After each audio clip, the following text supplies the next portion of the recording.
My name is Isabella Hansen, and I'm 32 years old. I am a director at Powell Corporation.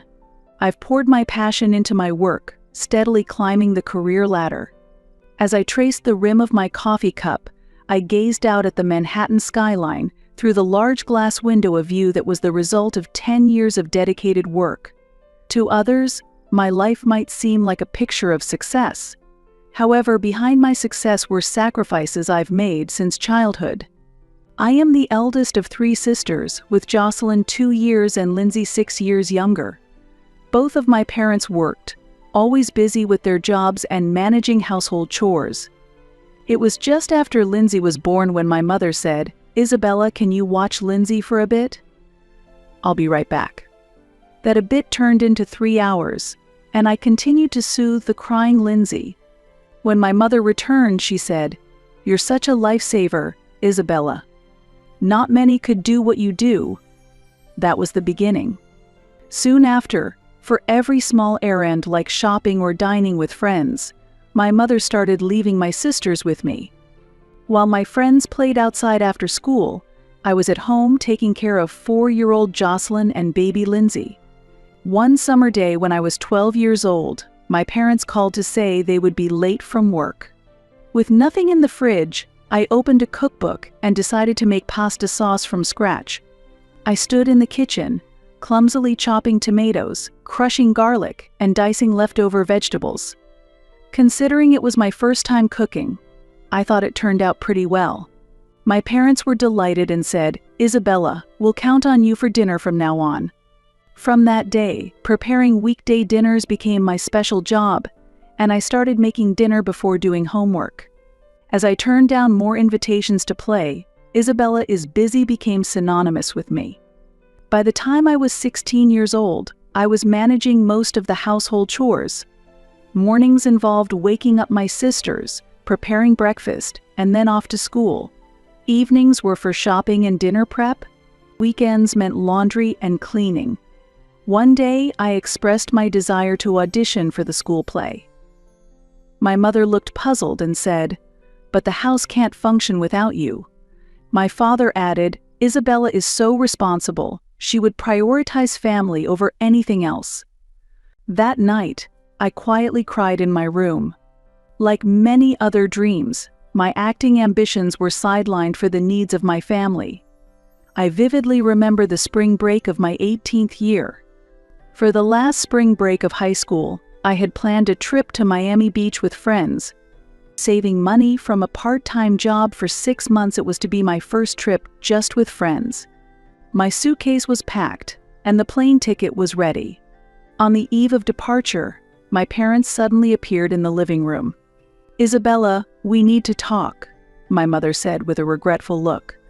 My father continued, "We have to go to Texas unexpectedly tomorrow because your grandmother, who was supposed to watch Lindsay and Jocelyn, fell ill. Can you take care of your sisters?" My heart sank. "But I'm supposed to go to Miami tomorrow." "I've been planning this for 6 months." "I know, but it's an emergency," my mother explained. "You're the only one we can rely on." "What about Grandpa?" I asked, feeling hopeful. "He's working," she replied. "But my ticket." "We'll cover the cancellation fee," my father interjected. "We trust you with Jocelyn and Lindsay. They rely on you, and we know you can handle it." Ultimately, my Miami dream was crushed. As I received fun photos and videos from my friends, I spent the weekend looking after 16-year-old Jocelyn and 12-year-old Lindsay. And the weekend my parents were supposed to be away ultimately extended to a whole week. Later, I learned that my parents were actually at a couples retreat. "Sometimes, we need time for ourselves," my mother said when I confronted her with the truth. It was a time built on my sacrifices. In college, I managed to get scholarships and continued working part-time to cover some of my tuition fees. However, the situation changed when I learned that Jocelyn had been accepted into a prestigious private university. "Isabella, fantastic news," my mother excitedly announced over the phone. "Jocelyn got into Princeton."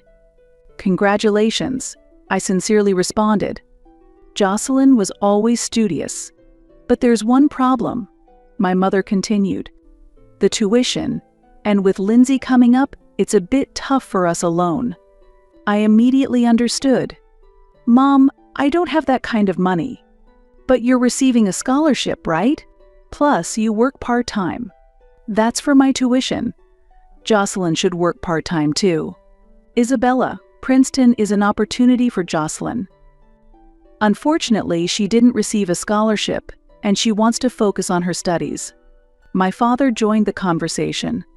Shouldn't we help each other as a family? In the end, I took on an additional part-time job. I worked at a campus cafe in the morning and as a waitress at a bar at night. Between classes and work, I was constantly running around, working from morning till night on weekends. I had no social life, and I was always short on sleep. This went on for 2 years. Part of my income went towards Jocelyn's tuition, and the rest covered my own tuition and living expenses. On the day of my college graduation, I felt a mix of emotions. My college years were a struggle, getting through with sleep deprivation and juggling 2 jobs. Only my father attended the graduation ceremony. My mother was with Jocelyn at a university event, and Lindsay was busy with her final exams. Sorry, Isabella. But you'll be fine, right? You're always so independent, my father said. I started my career at Powell Corporation as an analyst. Among the 30 new hires, I worked the longest hours. I was the first to arrive in the morning and the last to leave at night. This work ethic caught my boss's attention, and I was promoted to lead analyst after 2 years. 5 years later, I became a manager, and now I lead a team of 15 as a director. Whenever there was a major family event, I was called upon. When Jocelyn married Scott at 23 years old, I managed all aspects of the wedding from its planning to execution. Isabella, you're so organized, my mother said. 2 weeks before the wedding, I was buried in a major project deadline. I worked late into the night every day and gave up weekends to prepare for the wedding. On the day of the ceremony, I served as the maid of honor while solving every issue from catering mishaps to guest problems. Lindsay married her college boyfriend Brian when she was 22 years old. He was a young lawyer, and they soon bought a suburban house. I also ran around behind the scenes at their wedding. A year after their marriage, Lindsay announced her pregnancy. When Alex was born, I visited their house every weekend to help with household chores and childcare. Isabella, we don't know what we would do without you, she said, but she never mentioned how this impacted my own social life and rest. Jocelyn's marriage became complicated. After the birth of their second child, her relationship with Scott worsened, and they got divorced when she was 28 years old. Scott was never home due to his long work hours, and I was left to handle the childcare alone. Jocelyn explained tearfully. After the divorce, Jocelyn, who had been a stay-at-home mom, faced financial difficulties. She moved back in with our parents, but it was a significant financial strain on them. I helped with the household expenses every month. It's only temporary. I'll get back on my feet soon, Jocelyn assured me, but that temporary situation has lasted over 2 years now. Lindsay's family life seemed successful on the surface. However, she and Brian, both working full-time, often relied on me to care for their 2 children on weekends. The kids called me Auntie Isabella and were fond of me. "You're so good with kids," was the excuse that took away my free weekends. Yet my family never seemed to sacrifice anything for me. Last year on my birthday, I sat alone in my apartment. My phone didn't ring once. My mother was at a party with friends, Jocelyn was on a date with her new boyfriend, and Lindsay was on a weekend trip with her husband. "Happy birthday, Isabella." I toasted to myself and poured a glass of wine. The next day, I received a belated text from my mother. "Happy birthday, Isabella. Sorry I couldn't get in touch, we were busy. By the way, can you look after Alex and Christina next week? Lindsay and Brian need a little break. This is how I never had the time or energy to develop a romantic relationship. I did date a few men, but many relationships ended with, "I have to take care of my sister's kids this weekend. It's my niece's birthday party." Or, "There's a family emergency." Isabella? My train of thought was interrupted, and I turned to see my assistant Tiffany standing at the door. "It's a call from Lindsay. Will you take it?" I nodded while organizing a pile of documents. "Thanks, I'll take it." "Isabella, how are you?" Lindsay's voice came through the speaker. "Do you have a moment?" "Of course," I replied, pushing aside a report. "What's up?" I was only half listening, still reviewing the quarterly figures. "Mom's turning 60 years old in 2 months. It's her birthday. Remember?" Lindsay said excitedly. "And Mom is retiring from her job, right? I want to plan a special trip to commemorate it."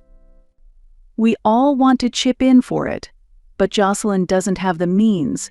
I also have educational expenses and a home mortgage, so I can only contribute a little.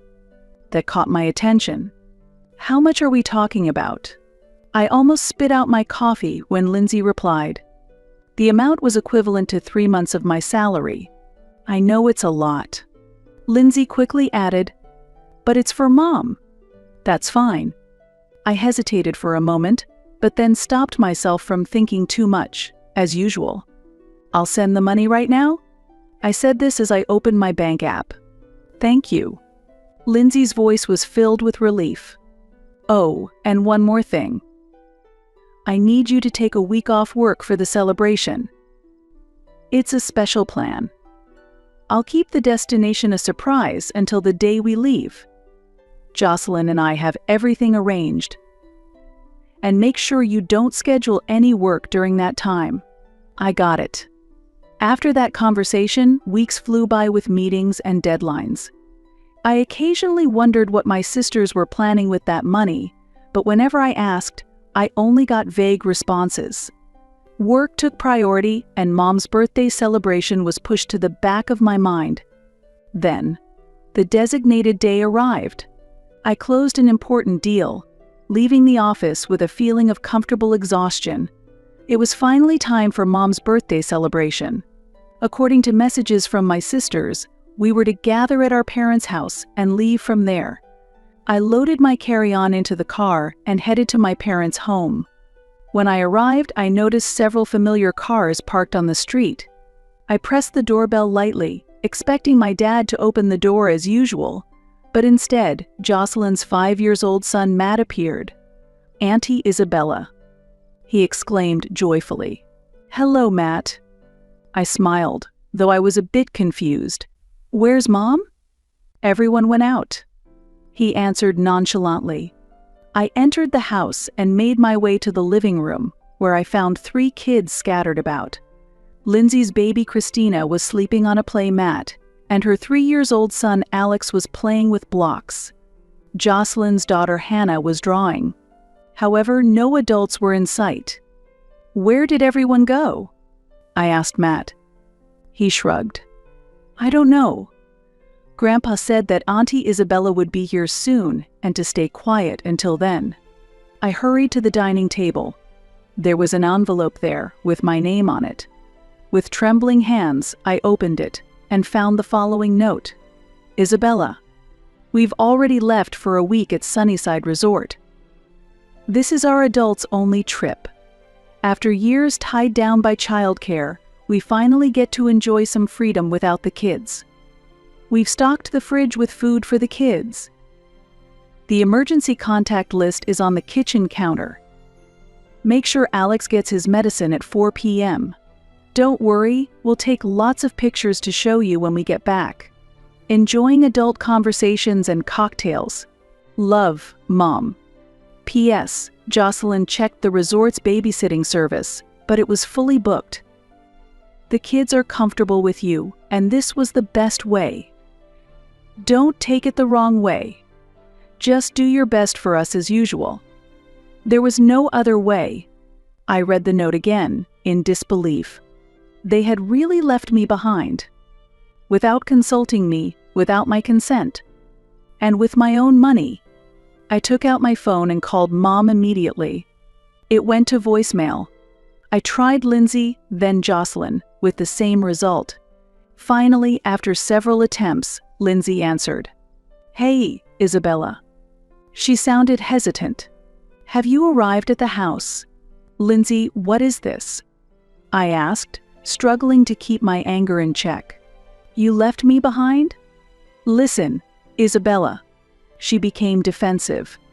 "It wasn't my idea. Mom said Isabella is always so responsible and reliable. She'll understand." "I didn't agree to look after the kids," I said. "I was looking forward to this trip too."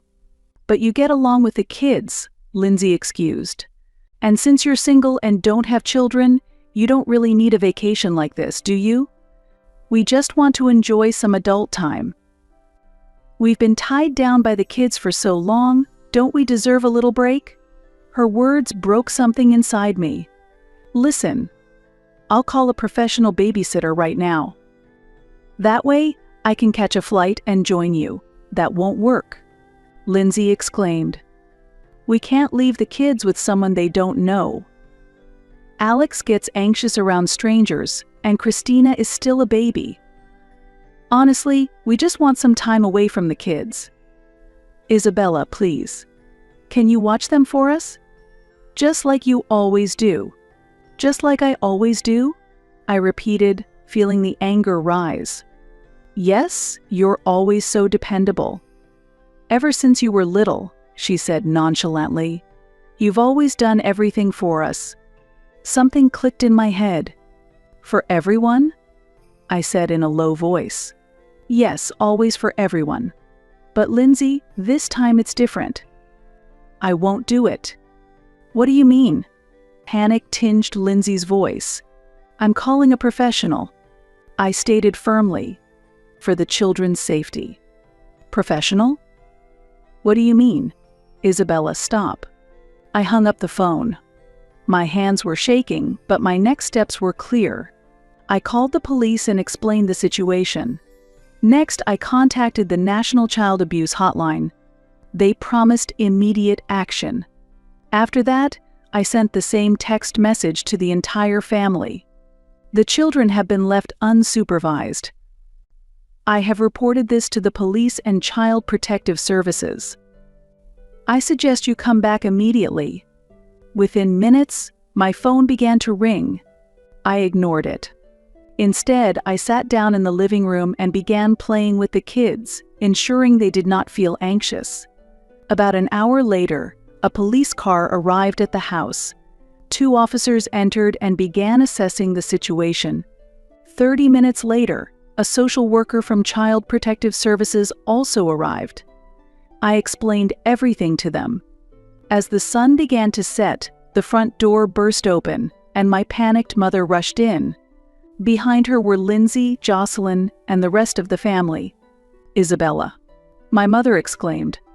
"What have you done?" An officer stepped forward and asked, "Are you the guardian of these children?" My mother, cheeks flushed, replied, "Yes, I'm their grandmother." What happened?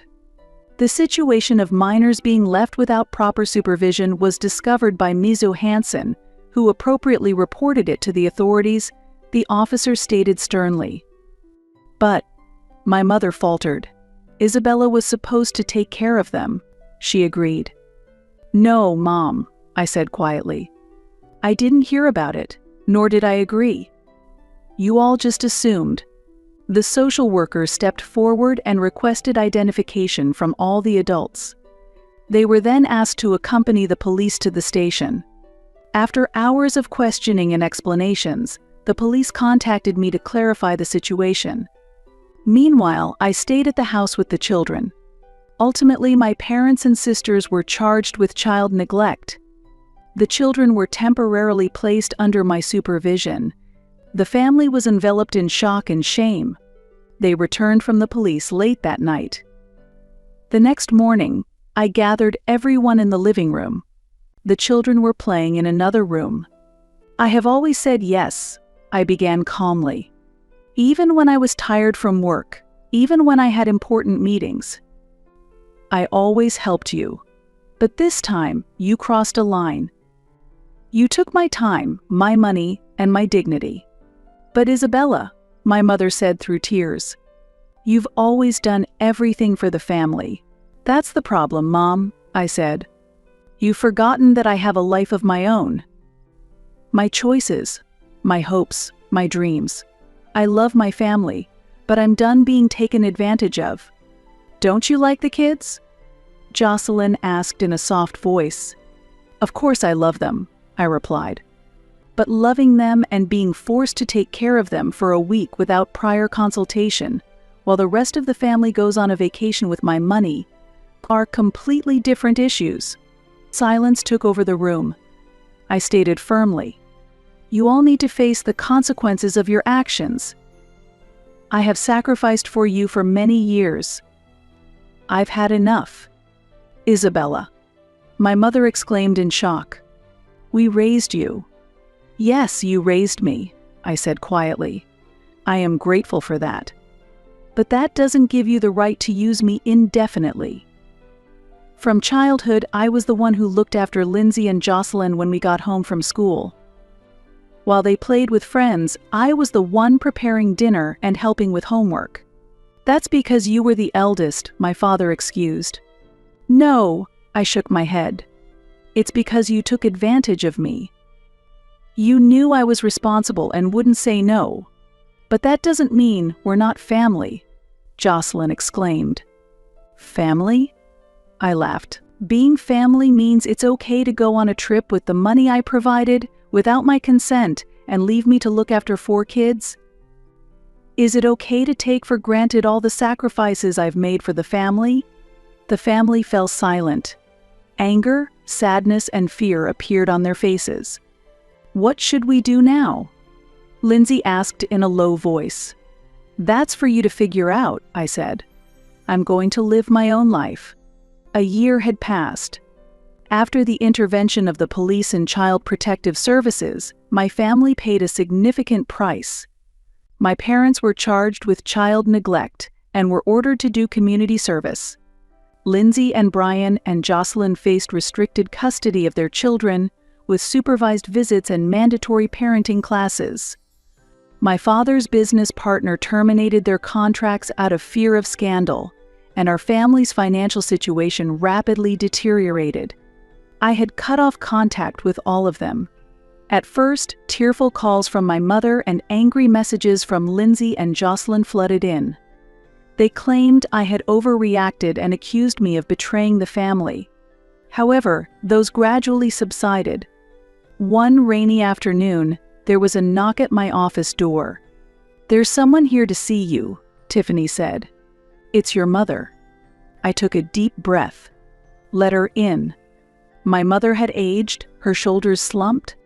Gone was her once confident posture, replaced by weariness and a sense of defeat. Isabella, she said in a small voice. Thank you for seeing me. What do you want? I asked calmly. I came to apologize, she said. And to ask for help. What kind of help? We're on the verge of bankruptcy, she confessed, holding back tears. Your father has lost his job, and my retirement funds were drained by legal fees. Lindsay and Jocelyn are struggling to regain custody of their children. And I need a loan, she finally said. Help us. I looked out the window at the Manhattan skyline. In the past, I would have immediately opened my wallet and helped my family, as I always had. Mom, I said slowly, I drew a clear boundary a year ago. You took advantage of me and took my kindness for granted. You never considered my feelings or my life. But you're our daughter. My mother raised her voice. Isn't family supposed to help each other? True family respects and supports each other, I quietly replied. You treated me merely as a resource. That is not love. My mother began to cry, her shoulders shaking. Then, what should I do? Solve it yourselves, I said. As adults. She looked at me with a look of despair. You were never this cold. "I've changed, Mom," I smiled. "I finally learned to value myself." After she left, I reflected deeply. That incident made me reassess my life. Work remained important, but I also built new friendships and began to cherish my own time. I started volunteering, truly reaching out to those in need. Sometimes I think about my family. I wonder how they are doing, especially the children. But the realization from that night remains unchanged. Saying no can be the most powerful form of self-affirmation. Protecting my boundaries is the deepest form of self-love. My desk is piled with documents for a new project. This weekend, I have a trip to Europe planned with friends. I no longer need to adjust my life to someone else's schedule. I am living at my own pace. And now, this freedom is what I value most.